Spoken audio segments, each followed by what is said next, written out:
ಮಾತುಗಳು ನನಗೆ ನೋಡ್ರಿ, ದೇವೇಗೌಡರು ಇವತ್ತು ಸಹ ನನ್ನ ಜೊತೆಲಿ ಸಿಕ್ಕಿದಾಗ ಮಾತಾಡ್ತಾರೆ, ರೇವಣ್ಣ ಮಾತಾಡ್ತಾರೆ. ಇವರು ನಾನು ಯಾವತ್ತು 96ರಲ್ಲಿ ಇವ್ರ ಪಕ್ಷವನ್ನು ನಾನು ಬಿಟ್ಟು ಹೊರಗಡೆ ಬರಬೇಕು ಅಂತ ನಿರ್ಧಾರ ಮಾಡಿದೆ. ಅವತ್ತಿಂದ ಇವತ್ತವರೆಗೂ ಅವ್ರ ಜೊತೆ ನಾನು ಮಾತಾಡಿಲ್ಲ. ಅವರು ನಾವು ಭೇಟಿ ಮಾಡಿದ್ರು ಸಹ ಯಾವತ್ತೂ ಸಂಪರ್ಕ ಇಲ್ಲ. ಅದು ಅವ್ರಿಗೆ ನಮಗೇನು ಯಾರ ಬಗ್ಗೆನೂ ದ್ವೇಷ ಇಲ್ಲ. ರಾಜಕಾರಣ ಅಥವಾ ವಿಶ್ವಾಸ, ಗಂಡ ಹೆಂಡ್ತಿನೇ ಬೆಳಗ್ಗೆ ಡೈವರ್ಸ್ ಆಗುವಂಥ ಕೆಟ್ಟ ಕಾಲ, ಅಪ್ಪ ಮಕ್ಕಳೇ ಒಂದು ಕಡೆ ಬದುಕುವಂಥ ಕಾಲ. ರಾಜಕೀಯ ಪಕ್ಷದಲ್ಲಿ ಇವರು ಹೆಗಡೆ ಜೊತೆ ಎಷ್ಟು ದಿವಸ ಇದ್ದರು, ಬೊಮ್ಮಾಯಿ ಜೊತೆ ಎಷ್ಟು ದಿವಸ ಇದ್ದರು, ಪಟೇಲ್ರ ಜೊತೆ ಎಷ್ಟು ದಿವಸ ಇದ್ದರು, ಅಲ್ಲಿಂದ ವೈ.ಕೆ. ರಾಮಯ್ಯನಿಂದ ಹಿಡಿದು ಇಲ್ಲಿವರೆಗೆ ನಮ್ಮವರೆಗೂ ಯಾರ್ಯಾರ ಜೊತೆ ಇದ್ದರು. ಯಾಕೆ ಇವ್ರನ್ನೆಲ್ಲ ಬಿಟ್ಟೋದ್ರು ಅವರು? 3 ಪಕ್ಷ ಚೇಂಜ್ ಆಯಿತು. ಜನತಾ ಪಕ್ಷ ಆಯಿತು, ಜನತಾ ದಳ ಆಯಿತು, ಸಾಜಪ್ಪ ಆಯಿತು, ಜಾತ್ಯತೀತ ಆಯಿತು. ಇದೆಲ್ಲ ಹೆಂಗೆ ಬದಲಾವಣೆ ಆಯಿತು? ಇದೆಲ್ಲ ನಾನು ಬದಲಾವಣೆ ಮಾಡಿದನು. ಜನತಾ ದಳ ಅವತ್ತು ಜಯಪ್ರಕಾಶ್ ನಾರಾಯಣ ಅವರು ಕಟ್ಟಿದ ಪಕ್ಷ. ಅದಾದಮೇಲೆ ಜನತಾ ದಳ ಆದಮೇಲೆ ಸಾಜಪ್ಪ ಆಯಿತು. ಅದಾದಮೇಲೆ ಜಾತ್ಯತೀತ, ಇದು ಇನ್ನೊಂದು ಜನತಾ ಪಕ್ಷ ಆಯಿತು. ಅದಾದಮೇಲೆ ಈಗ ಜಾತ್ಯತೀತ ಜನತಾ ದಳ ಆಗಿದೆ. ಎಷ್ಟೋ ಜನ ಲೀಡ್ರ್ಗಳನ್ನ ಬಿಟ್ಟು ಇವರು ಕೊನೆಗೆ ಸಪ್ರೇಟು ಐಡೆಂಟಿಟಿ ಇವ್ರ ಕುಟುಂಬದ ಒಂದು ಪಕ್ಷ ಆಗಿ ಇವತ್ತು ಉಳಿದಿದೆ. ಇದನ್ನು ಇತಿಹಾಸ ಹೇಳಬೇಕಲ್ಲ. ಅವರು ಸಿದ್ದರಾಮಯ್ಯನವ್ರು ಬಿಟ್ಟು ಬಂದಿದ್ದಾಲಿ, ವೈ.ಕೆ. ರಾಮಯ್ಯನವ್ರು ಬಿಟ್ಟು ಬಂದಿದ್ದಾಲಿ, ಯಾರು ನಮ್ಮ ಗೋವಿಂದೇಗೌಡರು ಚಿಕ್ಕಮಗಳೂರು, ಮತ್ತು ನಾಗೇಗೌಡರು ಇರ್ಬೋದು, ಬೈರೇಗೌಡರು ಇರ್ಬೋದು, ಬಿ.ಎಲ್. ಶಂಕರ್ ಇರ್ಬೋದು. ಈ ಥರ ಬೇಕಾದಷ್ಟು ಇತಿಹಾಸ ಇದೆ. ಅದನ್ನೆಲ್ಲ ನಾನು ಇದೆಲ್ಲ ಹಿಸ್ಟ್ರಿನಲ್ಲಿ ರೆಕಾರ್ಡ್ ಆಗಬೇಕು ಅಂದರೆ ಅಸೆಂಬ್ಲಿನಲ್ಲಿ ಚರ್ಚೆ ಅಂದರೆ JDS ಅವರು ಒಂದು ಪಕ್ಷದ ಜೊತೆ ಸ್ಥಿರವಾಗಿರಲ್ಲ ಅಂತಾರೆ ಸರ್.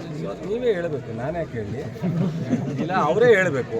ನಾವು ಈ ಥರ ಇಲ್ಲಲ್ಲಪ್ಪ ನಾವು ಇದ್ದೋ ಅಂತ. ಈಗ ಹೆಗಡೆಯವರು ಅವರು ಎಷ್ಟು ದಿವಸ ಚೆನ್ನಾಗಿದ್ದರು, ಜಯಂತ್ ಪಟೇಲ್ರು ಅವರು ಎಷ್ಟು ದಿವಸ ಚೆನ್ನಾಗಿದ್ದರು. ಸೊ ವೈ.ಕೆ. ರಾಮಯ್ಯನವ್ರ ಜೊತೆ ಯಾಕೆ ಶಾಶ್ವತವಾಗಿ ಚೆನ್ನಾಗಿರೋಕ್ಕಾಗಲಿಲ್ಲ? ಇದನ್ನೆಲ್ಲ ಅವರೇ ಹೇಳಬೇಕಲ್ಲ ದಣಿ, ನಾನು ಹೇಳೋಕ್ಕಾಗತ್ತಾ? ನಾನು ಹೇಳಿದ್ರೆ ಇದೇನೋ ಒಂದು ನಮ್ಮ ಜನವೇ ಎಷ್ಟೋ ಜನ ಯಾಕೆ ಇವ್ರು ಹೇಳಿದ್ರು ಅಂತ ಹೇಳ್ಬೋದು. ಅವರೇ ಹೇಳಿ ಇತಿಹಾಸವನ್ನು.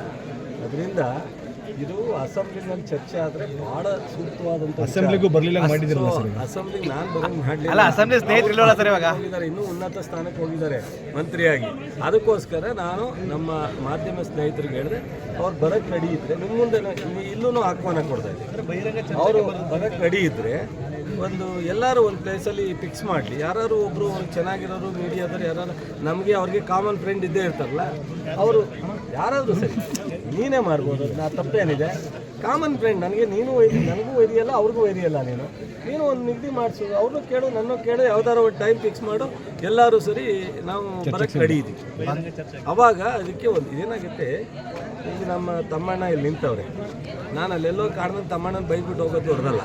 ತಮ್ಮಣ್ಣ ಎದುರುಗಡೆ ಚರ್ಚೆ ಆಗುತ್ತೆ. ಅವಾಗ ಅವ್ರೇನು ಹೇಳ್ತಾರೆ, ನಾನೇನು ಹೇಳ್ತಾರೆ ಜನಕ್ಕೆ ಗೊತ್ತಾಗಬೇಕು. ಅದಕ್ಕೋಸ್ಕರ ನಾನು ಈಗ ಇಟ್ ಆ್ಯಂಡ್ ರನ್ ಅಂತಾರೆ ಎಷ್ಟು ಬೇಕಾದ್ರೂ ಹೇಳ್ಬಿಡ್ಬೋದು. ಅವ್ರ ಇತಿಹಾಸ ಹೇಳೋದು ನನಗೇನು ಗೊತ್ತಿಲ್ವೇ? ನನ್ನ ಹತ್ರನೂ ಇದೆ. ನಾನು ಪೆನ್ನಲ್ಲಿ ಇಟ್ಕೊಂಡಿಲ್ಲ, ನಾನೆಲ್ಲ ನನ್ನ ತಲೆಯೊಳಗೆ ಇದೆ ಸರ್. ಅವಾಗ 20 ವರ್ಷದ ಇತಿಹಾಸನೂ ಇದೆ ನನಗೆ. ಬುಕ್ಕು ಬರೀಬಲ್ಲೆ, ಅಸೆಂಬ್ಲಿಲೂ ಚರ್ಚೆ ಮಾಡಬಲ್ಲೆ, ಸೊ ಅವಕಾಶ ಕೊಟ್ಟರೆ ಎದುರುಗಡೆನೂ ಚರ್ಚೆ ಮಾಡಬಲ್ಲೆ. ಬಟ್ ಅದನ್ನೆಲ್ಲನೂ ಬಹುಶಃ ನಾನು ನನ್ನ ಜನದ ಗೌರವವನ್ನು ಕಾಪಾಡ್ತಕ್ಕಂಥದ್ದು ನನ್ನ ಧರ್ಮ, ನನ್ನ ಜಿಲ್ಲೆಯ ಗೌರವವನ್ನು ಕಾಪಾಡ್ತಕ್ಕಂಥದ್ದು ನನ್ನ ಧರ್ಮ, ನನ್ನ ಕ್ಷೇತ್ರ ಮತದಾರರ ಗೌರವವನ್ನು ಕಾಪಾಡ್ತಕ್ಕಂಥದ್ದು ನನ್ನ ಧರ್ಮ. ಅದನ್ನೆಲ್ಲನೂ ಮೀರಿ ಅವರಿಗೆ ನನ್ನ ಚಲುವರಾಯಸ್ವಾಮಿ ಬಗ್ಗೆ ಯಾವುದೇ ಥರದ ನನ್ನ ನಾಲಿಗೆಯನ್ನು ಹೆಂಗೆ ಬೇಕು ಹಿಂಗೆ ಆಡಿಸಿ ಅವ್ರ ಗೌರವವನ್ನು ಕಳೀಲಿಕ್ಕೆ ನಾನು ರೆಡಿ ಇಲ್ಲ. ಸೊ ಚರ್ಚೆ ಎದುರುಗಡೆ ಬಂದು